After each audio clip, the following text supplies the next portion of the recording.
Hallelujah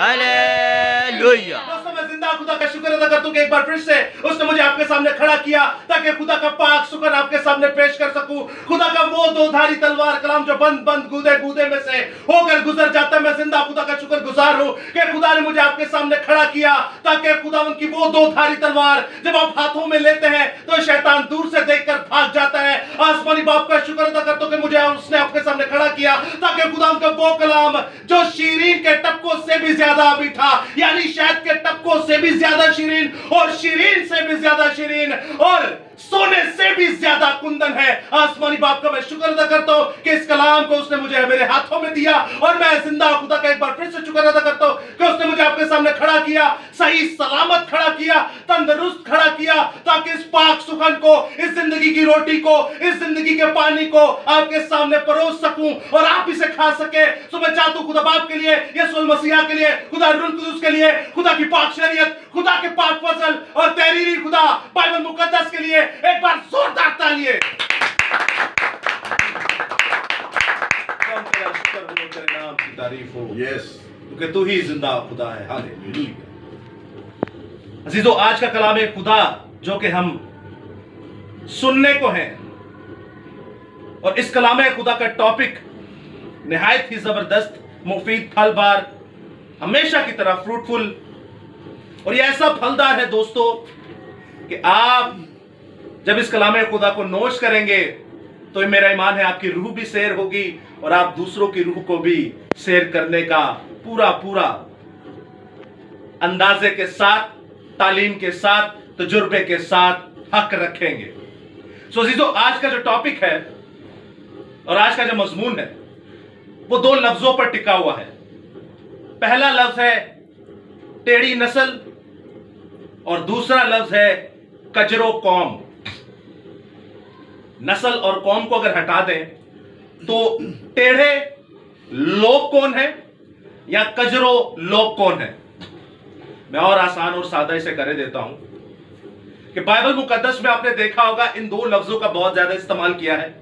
तीसरे लफ्ज का मैं आपको बाद में बताऊंगा, आप खुद ही समझ जाएंगे। पहले हम इन दो लफ्जों को सीखेंगे कि बाइबल मुकद्दस में दो लफ्जों का बहुत आम इस्तेमाल किया खुदावंद यीशु अल मसीह ने और पुराने अहदनामा में याहवे एलोहिम खुदा बाप ने कि ए टेढ़ी नस्ल या ए टेढ़ी कौम या फिर ए कजरो नस्ल और कजरो कौम।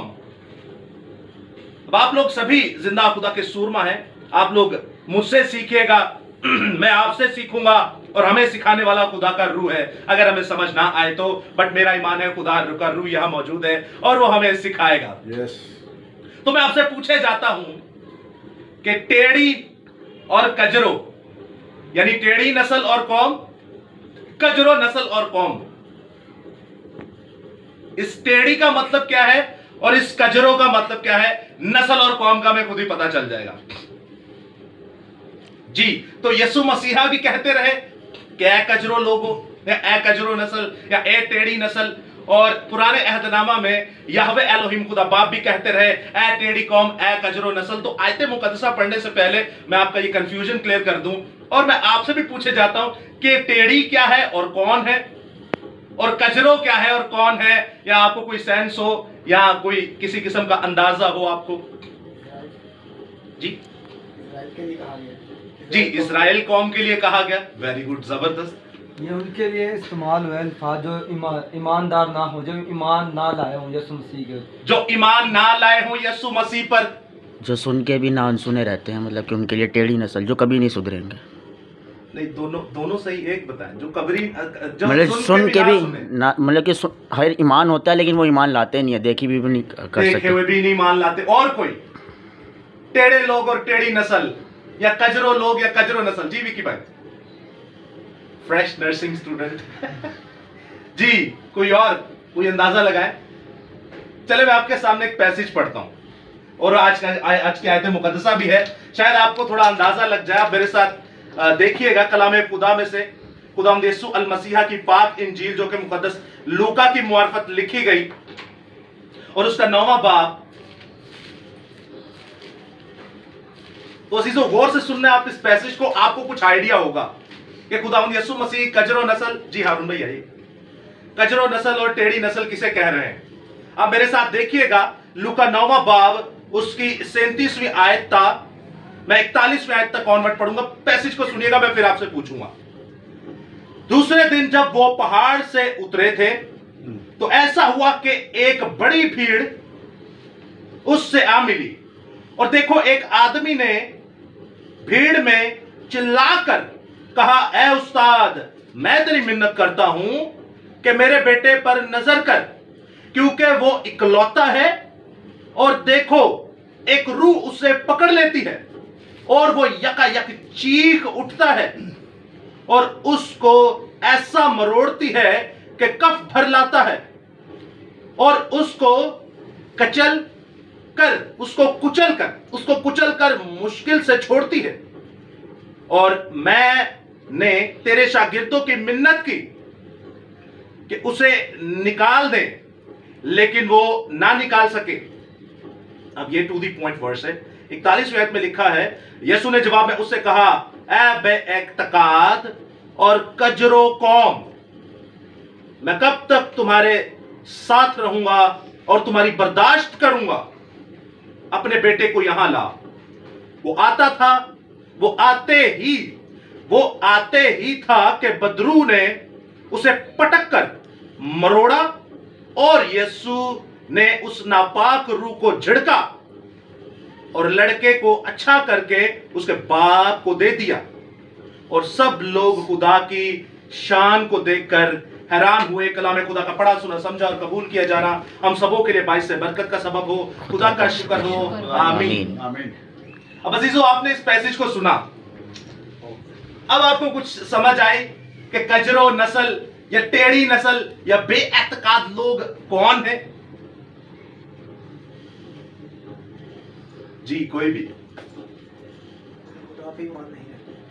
जो खुदा पर ईमान नहीं रखते, नहीं रखते या नहीं लाते, नहीं रखते जी, जिनका ईमान ना हो, जिनका ईमान ना हो, जी, जिनका ईमान नहीं है, या गैर कौम वाले बेतमाद लोग जो होते हैं, वो जिनका एतमाद नहीं होता या जिनको विश्वास नहीं होता है, जिनको विश्वास नहीं होता। तो मैं चाहता हूं वकार भाई के लिए एक बार जोरदार ताली। वकार भाई, आपने क्या बताया था? टेढ़ी नस्ल मतलब टेढ़े मतलब कि वो जो सुन के भी ईमान नहीं लाते, मतलब देख के भी ईमान नहीं लाते, जो देखते हुए भी अंधे हो जाते हैं, जो सुनते हुए भी बहरे हो जाते हैं और जो जानते हुए भी बेवकूफ बन जाते हैं। ये यीशु मसीह टेढ़ी कजरो नस्ल क्या है? किसे रहा है? किसी ने कहा था कौम बनी इसराइल को, किसने कहा? खालिद भाई के लिए भी जोरदार ताली। खुदावंद यीशु अल मसीहा अपनी कौम को ही कह रहा है, ए टेढ़ी नस्ल और ए कजरो नस्ल, बेइत्तेकाद लोगों, तुम सब कुछ देखते भी हो लेकिन तुम्हारी खोपड़ियों में कुछ मेरी बात समझ में नहीं आ रही। वो कहता मैं कब तक तुम्हारी बर्दाश्त करूंगा? आपको लगता है ये जैसे मैंने बड़े प्यार से पढ़ा है वैसे ही प्यार से बोलता होगा? यीशु मसीह कह रहे हैं कि मैं कब तक तुम्हारी बर्दाश्त करूंगा। ये किनको कह रहे? शागिर्दों। ये शागिर्दों को कह रहे। वो बंदा अपना इकलौता बेटा लेकर आया है और कहता है भाई ये देखो इसमें क्या है, ये तो इसको कुचल देती है। आके यीशु ने शिकायत करता हूं कि तेरे बंदे आए ने और उन बंदों को, मुर्दों को जला देने का भी इख्तियार दिया गया। आप मत्ती रसूल की इंजील पढ़ते हैं, जब 10वें बाब में उनको दिया जाता है कि जाओ भाई इख्तियार है, मैंने तुम्हें 2-2 करके भेजता हूं। 12 के 12 को भेजा। मुर्दों को जलाने का इख्तियार भी था, बदरूहों को निकालने का इख्तियार भी था, बीमारों को शिफा देने का इख्तियार भी था, कमजोरों को हील करने का भी इख्तियार था, लेकिन नहीं हुआ। अब जब नहीं हुआ तो वो आके कंप्लेन कर रहा है कि भाई आपके शागिर्द आए थे लेकिन बताइए मेरा तो इकलौता है, अब हम क्या करें? तो वो कहता है कजरो नस्ल, टेढ़ी नस्ल, बेइत्तेकाद लोगों, मैं कब तक तुम्हारी बर्दाश्त करूंगी। ये किनको कह रहा था? जो देखते हुए भी नहीं देखेंगे तो सुन, आपने खुद ही बिल्कुल। और कह भाई उस वक्त कौन थे वहां पर? शागिर्द थे। वो कौन थे? शागिर्द की वजह से ये फेलियर हुआ, ये शागिर्दों की वजह से फेलियर हुआ। और शागिर्दों को वो कह रहा है। अब वो जब सोचे कितना परेशान होगा जो वो कह रहा है मैं कब तक तुम्हारी बर्दाश्त करूंगा। इसका मतलब पहले से भी बहुत सारे ऐसे वाकयात हुए होंगे और हुए थे। तो इसलिए यीशु मसीह कह रहे हैं कि कजरो नस्ल है, टेढ़ी नस्ल। अब ये कजरो और टेढ़ी का मतलब क्या है? जैसे कि आपने बाखूबी इन लफ्जों का मतलब बताया, लेकिन इसका जब मफहूम हम देखते हैं तो कजरो लफ्ज का मतलब है कॉन्फिडेंस की कमी। भाई आपको खुदा ने कहा कि मुझ पर ईमान रखो, जैसे बाप पर ईमान रखते हो वैसे मुझ पर भी ईमान रखो। तो मैंने तो तुम्हारे वसीला से मुर्दे भी चलवाए, मैंने तो तुम्हारे वसीला से बीमारों को भी चंगा किया, मैंने तो तुम्हारे वसीला से जो कोढ़ के मरीज है उनको भी शिफा दी, मैंने तो तुम्हारे वसीला से बदरूहों गिरफ्तार को भी आजाद किया, मैंने तो तुम्हें सारे इख्तियार दे दिए। लेकिन फिर भी किस चीज की कमी? कॉन्फिडेंस की कमी। उसके बाद लेक ऑफ फेथ, जो ईमान है, ईमान का कम हो जाना। कजरों का मतलब है ईमान का कम हो जाना। और आसान लफ्जों में मैं आपको बताऊं, एक चीज मैंने आपको दी है, उसका इस्तेमाल आप नहीं करते। मिसाल के तौर पे मैं आपको कोई इख्तियार देता हूं कि भाई जा और ये कर, लेकिन आप लोग वो नहीं करते, तो इसको कहते हैं कजरो नस्ल। आप जानते हैं लास्ट टाइम विशाल भाई ने बड़ा खूबसूरत कलाम किया कि वो कश्ती में क्या कहता था, सो तो नहीं कर सकता, हचकोले खा रही है कश्ती, पानी तो आकर के बाइबल में क्या लिखा है, पानी के अंदर वो ठग गई थी कश्ती। इथे एक बूंद भी बारिश दी पे या कोई अंज का के ਤੁਹਾਨੂੰ डराए ते नींदर आंदी है तो हचकोले खा रही है। तो कहने वो सुता हुआ नहीं था, वो सोया हुआ नहीं सी, वो देख रहा था कि मैं इनके साथ हूं, भाई ये जाके खुद उसको ठंडा करे। रोटी के वक्त क्या कहता है, देने को खुद नहीं था दे सकता, वो आगे कहते हैं साथ इनिया मछियां ते इनिया रोटियां, तो की कहता है जा जाके इन्होंने रोटी खवाओ। ओ भाई वो उनको यही कह रहा था कि आ जड़ा बैठा है एरे वसीले दे नाल रोटियां भी आयन, तेरे वसीले दे नाल मछियां भी आयन, साथ होते हुए भी बेएतकाद, साथ होते हुए भी ईमान नहीं है। तो इसीलिए तो वो कह रहे हैं कजरो नस्ल और टेढ़ी नस्ल। और ये मुकद्दसीन ने भी लफ्ज इस्तेमाल किया अपनी कौम के लिए, अपनी कौम के लिए, गैराली नहीं, किराली अपनी कौम ली। अपनी कौम ही टेढ़ी नस्ल है, अपनी कौम ही कजरो नस्ल है। और आप जानते हैं lake of confidence, lake of confidence, confidence की कमी। अरे खुदा खुद आपके सामने खड़ा है, इतना लेक ऑफ कॉन्फिडेंस है ये, इतना लेक ऑफ कॉन्फिडेंस है ये। आपने कौम बनी इसराइल को देखा कैसे उन्हें लोहे की सरजमीन से निकाल लाया जिंदा खुदा, लेकिन फिर भी आजमाते थे और क्या होते थे, मरते थे। खुदा आपको आग के सतून में नजर आ रहा है, खुदा आपको बादल के अबर में नजर आ रहा है, खुदा आपके साथ साथ चल रहा है, खुदा आपको मूसा की शक्ल में नजर आ रहा है, खुदा आपको हारून की शक्ल में नजर आ रहा है, लेकिन फिर भी बेएतकादी, फिर भी टेढ़ी नस्ल। 40 साल ऐसी कायनात में कोई कौम नहीं जिसको खुदा 40 साल अपने साथ लेके घूमता हो। कोई कौम ऐसी है ही नहीं, पैदा ही नहीं हुई जमीन पर। अरे कितने खुशनसीब लोग थे वो कि हर वक्त, हर लम्हा, हर मिनट जिंदा खुदा की कुदरत को देखते होंगे। ना जूती खराब हुई, ना कपड़े फटे। आप समझ रहे, इसका मतलब है नहीं 40 साल तक ना कोई जोड़ा पाया सी, या 40 साल तक की कुछ जूती पाई फिर दिन नहीं। खुदा उनको वक्त से पहले जूती अता फरमाता था, अल्लाह टूट गई, अल्लाह नवी ला। इतनी जरखेजी, इतनी, अब जिस जहां पे जाते थे मारते थे, जाहिर बात है वो सारा माल असबाब अपना, कोई जादुई चक्कर नहीं, कपड़े नहीं पाटे दे रहा, मतलब 40 साल तक कोई सूट है केड़ा फैब्रिक है नहीं। खुदा उनकी जरूरत, आपने वो आयत सुनी, खुदा अपने महबूब को नींद में ही दे देता है। ये थी कौम बनी इसराइल, हालांकि महबूब कोई नहीं सनो, एक भी नहीं सी। किन्ने थी सन? एक भी नहीं था। सबने मौजज़े देखे, सबने शिफाएं देखी, सबने खुदा की कुदरत देखी, एक भी ढंग का नहीं निकला। सबको मारा खुदा ने, पूरी नस्ल को बर्बाद किया। और 2 बंदों को बोला तुम चलोगे साथ। मूसा भी नहीं जा सकिया, हारून भी नहीं जा सकिया, मुकद्दसा मरियम भी नहीं जा सकी। 2 बंदों को बोला ये चलेंगे और इनकी नस्ल चलेगी, तुम लोग यही मर जाओगे। जिंदा खुदा के साथ हो बेएतकादी, फिर भी ये यीशु मसीह के साथ है बेएतकादी खुद, फिर भी अब खुदा इख्तियार भी दे रहा है कि ये ले भाई कर जाके, फिर भी लेक ऑफ कॉन्फिडेंस। उसके बाद टेढ़ी कौम, टेढ़ी नस्ल, यूनानी जुबान में टेढ़े लफ्ज का मतलब है पस्ती, यानी गिरावट का शिकार। एक ईमान है, या ईमान है टॉप लेवल पे, बट गिरावट का शिकार हो रहा है, पस्ती गिरावट का शिकार हो रहा है। उसके बाद अपने म्यार से नीचे आ जाना। टेढ़ी का मतलब अपने म्यार तो थले आ जाना। अक्सर अही कहते नहीं सब्बत हफ्ते का हुंदा है या सब्बत इतवार का हुंदा है, हमें आज तक यही नहीं पता चला। मैं एक छोटी सी मिसाल दे रहा हूं आपको, बहुत सारी मिसालें। हमारा म्यार ही पता नहीं कहां है। हम लचक पैदा कर देते कलाम में, कोई कहता है हफ्ते का है, कोई कहता है इतवार का है, कोई कहता है हफ्ते को चर्च लगाओ, कोई कहता है इतवार को चर्च लगाओ। ये क्या है भाई? और मैं तो अंदर सा दोनों ही झूठे जे, ये दोनों ही झूठे हैं। इन्हें वहां पता है बस गिरजा लाना है, इनको असल मतलब नहीं पता ये सब दिया क्यों गया, इसका मतलब क्या है, रूहानी मतलब इसका क्या है, और आज ये मेरी जिंदगी में कैसे काम करेगा। इन्हें वहां पता गिरजा ला लो बस। मैं छोटी सी मिसाल दे रहा हूं। अपने म्यार से नीचे आ जाते हैं, मिलावट कर देते हैं, करप्ट हो जाते हैं। ये क्या हो जाते हैं? करप्ट हो जाते हैं। और करप्ट का मतलब है किसी चीज को बिगाड़ना या किसी चीज को खराब करना। क्रुक हो जाते हैं। क्रुक का कहते हैं कज्जीपन को। यही कजरो और टेढ़ी सेम ही है। और अपने स्टैंडर्ड से गिर जाना। खुदा ने आपको यहां रखा है कि बेटा ऐसे ऐसे ऐसे कर ले तू, लेकिन अही कितना बगाड़ पाया है।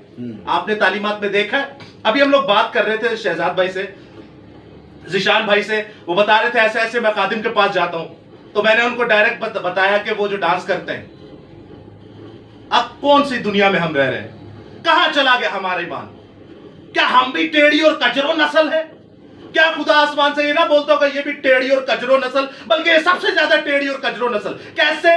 कौम बनी इसराइल को तो ये पढ़ रहे अपनी आंखों से, समझ रहे अपने दिमाग से, रसूलों को भी दिमाग से समझ रहे, आंखों से पढ़ रहे, कानों से सुन रहे, लेकिन ये फिर भी टेढ़ी की टेढ़ी नस्ल है। बोलता क्या हूं, करते क्या है? वही कितना खूबसूरत इन्होंने बताया कि सब कुछ जानते हुए भी वो नहीं करना। अरे सब कुछ जानते हैं, पता है पुरपट पे नहीं नाचना, फिर भी नाचेंगे। क्यों? क्योंकि अपना शौक भी तो पूरा करना है। ते ना दाऊदा लेकर रगड़ दो सारे, दाऊदा ना लेके रगड़ दो सारे जिवें भावें उन्होंने इन्हों क्या होए कि जा मेरे ना तो नचिया कर। खैर, ये मैंने आपको दो छोटी छोटी मिसालें दी, और भी बहुत सारी मिसालें दे सकता हूं। अजीजों, अब एक और सवाल है। टेढ़ेपन का शिकार कजरो नस्ल या कजरो हम होते कब है, या टेढ़ेपन का शिकार हम होते कब है? छोटा सा सवाल एक और करता हूं कि आपको टेढ़े का भी पता चल गया, कजरों का भी पता चल गया, तो ये लेक ऑफ कॉन्फिडेंस हमारे अंदर पैदा कब होता है? भाई जिंदा खुदा ने हमें इख्तियार दिया है। मैं एक गल करा तुहाडे विचों किन्ना ने जिन्हां ने बदबूआं कढियां ने, ते मैनूं बड़ी शर्मिंदगी होएगी हाथ वेख के। किन्ने ने जिन्हां ने जाके बीमारां नूं शिफावां दित्तियां ने, मुझे फिर भी शर्मिंदगी होगी। आपको तो सारे इख्तियार दिए हुए हैं, तो आप इस्तेमाल नहीं करते, तो आप क्या हुए? टेढ़ी नस्ल है कि नहीं? टेढ़ी कौम है कि नहीं? कजरो नस्ल है कि नहीं? कजरो कौम है कि नहीं? नेमत की बात है ना ईमान की। लेक ऑफ कॉन्फिडेंस, ईमान की कमी आ जाना, ईमान को नीचे ले आना, ईमान के साथ करप्शन करना, ईमान के साथ क्रुक करना, ईमान को खराब करना, ईमान को तोड़ना या मरोड़ना, इसको कहते हैं टेढ़ी और कजरो। चले फिर से एक सवाल पूछता हूं कि जो टेढ़ी नस्ल है या कजरो नस्ल है, ये इंसान के अंदर कैसे ये बीज पैदा होता है, या ये जो मयार है इंसान का, या ये जो खराबी है इंसान के अंदर, या ये जो एक फितरत है इंसान की कि ईमान को थोड़ा पस्ती पे ले आइए, ईमान के साथ थोड़ा हम क्रुक कर लें, ईमान को थोड़ा करप्शन से मिला डालें, ये किस वक्त होता है, या कब होता है, या कैसे होता है, या कौन करता है? जब गलत सुनते हैं, क्योंकि सुनने का ताल्लुक ईमान से होता है। Very good. और कोई? गलत सुनते हैं और सुनने का ताल्लुक ईमान से होता है। और कोई? जब खुदा से दूर हो जाते, दुआ करना छोड़ देना। दुआ करना छोड़ देना, जाहिर बात है दुआ से दूर होंगे, दुआ छोड़ेंगे तो दुआ के मुखालिफ जड़ी चीजें तुम्हारे अंदर आएगी। खुदा से दूर होंगे तो केड़ा तुम्हारे अंदर आएगा फिर? अब आप बिल्कुल पीछे चले जाए। अब मुझे जरा बताइए कि ये कजरो नस्ल और टेढ़ी नस्ल, ये बीज हमारे अंदर कब बोया जाता है और कब हम ये समा जाता है हमारे अंदर और हम कहते हैं कि हाँ जी हम हो गए? कभी नोट किया किसी ने? बिल्कुल पीछे चले जाए। जब हुक्मों से नाफरमानी, हुक्मों से नाफरमानी। चले मैं आपको एक और पॉइंट देता हूं, आसान कर देता हूं। ये हुक्मों से नाफरमानी या खुदा से दूरी या दुआ से दूरी या खुदा के कलाम से दूरी, एक ही बात कराता कौन है? शैतान। शैतान इब्लीस। लेकिन उसकी फाइट किसने करनी है? हमने। हम कर सकते उसके लिए फाइट?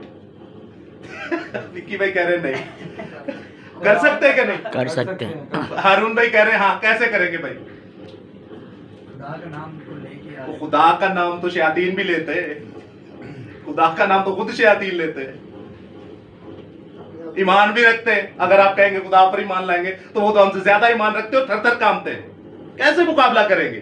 जब खुदा से मोहब्बत रखेंगे उसके हुक्मों पर अमल हाँ, शैतान हमसे ज्यादा मोहब्बत रखता है खुदा से, इसलिए आपको कुछ नहीं कहता वो।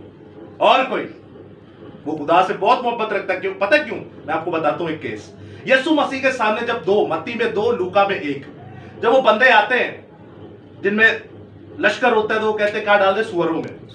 अब वो करते क्या है? वो देखकर क्या कहते हैं? ए खुदा के बेटे लो साढ़े नालों बहुत आओ ना ईमान जे अही तो रे किदो ले आने ते किदो नहीं। वो साढ़े नालों पहला ईमान रख के बैठे ने, ए खुदा के बेटे तू वक्त से पहले हमें गजाब में डालने के लिए क्यों आ गया? सानू गजाब च ना, उन्हें पता ही जजमेंट डे ते हां जाना दोजख च, ए सानू हुण भी पा सकदा है। लेकिन उन्हें कहा नहीं, हाले नहीं। उन्हें पता सी खुदा आवे, उन्हें की पता ही है खुदा आवे। उन्हें कहा ना प्लीज इंज ना करी, अई तेरे नाल बड़ा प्यार करना, सानू सूरा च पा दे। किन्ने च पा दे? ते साडे साई कहंदे ने, क्रिश्चियन नहीं, मसीही नहीं, फॉलोअर्स नहीं, क्राइस्ट फॉलोअर्स नहीं, साई कहंदे ने जे तुहाडे घर काला जादू है तो सूर दी हड्डी ले आओ या सूर दा गोश्त खा लो। ओ सूरा नु शर्म आ गई कि साडे अंदर कौन आ गया? शैतान। लश्कर आ गए। तो सूर किथे वड़ गए? उन्हें खुदकुशी कर ली। सूरा नु शर्म आ गई कि साडे अंदर शैतान आ गए, ते ही की कर लिए? खुदकुशी करके मर जाइए। ते ही कहने जिन्हें तकाला जाते हो सूर दा गोश्त खवाओ। है हमारी अकल कोई किधर? कजरो तो बहुत पीछे निकल गए, हम तो बहुत आगे निकल गए। कुछ समझ आ रही है आपको? हम कैसे कजरो बन जाते हैं? तो सुनिएगा गौर से। वो कहते ना, मुझे वो पंजाबी में कहावत याद नहीं आ रही, पिछो ही खराब ने की कहते हैं उसे, मोटी खराब है। किसी को याद है पंजाबी में कहावत? जी मुंडो खराब है। नहीं नहीं, ये बता रहे थे विकी। तांदनी ताड़ी नहीं, शायद ऐसे कुछ है। चलो ठीक है, यानी कि मुड शोट तो खराब ने, पिछो ही वेले ने, फारक ने। कैसे? मेरे साथ सुनिएगा आप गौर से। पैदाइश की किताब सुनिएगा और उसका 3रा बाब। आप सभी जानते हैं कि जब शैतान इब्लीस आया अम्मा हवा के सामने और बाप आदम के सामने, तो वो 3रे बाब की 4थी आयत में कहते, तब सुनिएगा गौर से, तब सांप ने औरत से कहा क्या तुम, सॉरी मैं आपके सामने पीछे से पढ़ देता हूं। ये सुनिएगा गौर से, खुदा क्या कह रहा है और शैतान क्या कह रहा है। और सांप कुल दश्ती जानवरों से, मैं 3रे बाब की पहले ऐसे पढ़ूं, शैतान और सांप कुल दश्ती जानवरों से जिनको खुदावंद खुदा ने बनाया था चला